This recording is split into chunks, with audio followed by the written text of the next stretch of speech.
جب صلاح الدین ایوبی مصر کے وزیر بنے تو فاطمی خلافت زوال پذیر ہو چکی تھی۔ مصر کے بازاروں میں بدعنوانی عام تھی، علماء کو نظر انداز کیا جا رہا تھا اور فوج میں سستی چھا گئی تھی۔ مگر یہ نوجوان وزیر نہ صرف نڈر تھا بلکہ نہایت زیرک بھی۔ سب سے پہلے اس نے عدالتی نظام کو درست کیا، قاضیوں کو انصاف کا پابند کیا گیا، پھر بازاروں کا نظام سنبھالا، نرخ نامے مقرر کیے اور ذخیرہ اندوزی پر سخت پابندی لگا دی۔ صلاح الدین دن میں دربار چلاتے، راتوں کو اللہ کے حضور عبادت کرتے۔ انہوں نے مساجد کی تعمیر کروائی، مدارس کھولے اور اہل علم کو قریب بلایا۔ فاطمی خلافت ختم کر دی گئی اور خطبہ اب بغداد کے عباسی خلیفہ کے نام پر پڑھا جانے لگا۔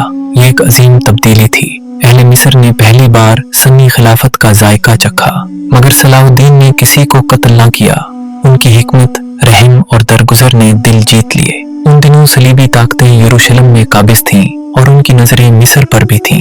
صلیبی بادشاہ اموری مصر پر حملہ آور ہوا، مگر صلاح الدین نے اسے عبرتناک شکست دی۔ یہ پہلی فتح تھی جو ان کے نام سے لکھی گئی اور دنیا نے جان لیا کہ ایک عظیم لیڈر ابھر رہا ہے۔ جب نور الدین زنگی کا انتقال ہوا تو شام میں خانہ جنگی شروع ہو گئی۔ صلاح الدین نے حکمت و محبت سے شام کے بیشتر علاقوں کو اپنی قیادت۔ ان کے پاس مصر، شام، حلب، حمات اور دیگر خطے تھے، ایک مضبوط مسلم سلطنت۔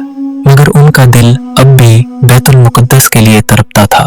ایک رات وہ محراب میں رو رہے تھے، اللہ کے حضور یوں دعا کی، یا رب، اگر تو نے مجھے بیت المقدس آزاد کرنے کا موقع دیا تو میں دنیا کی ہر لذت چھوڑ دوں گا۔ ان کی آنکھیں آنسوں سے بھر گئیں، مگر دل میں عزم کی چنگاری مزید روشن ہو گئی۔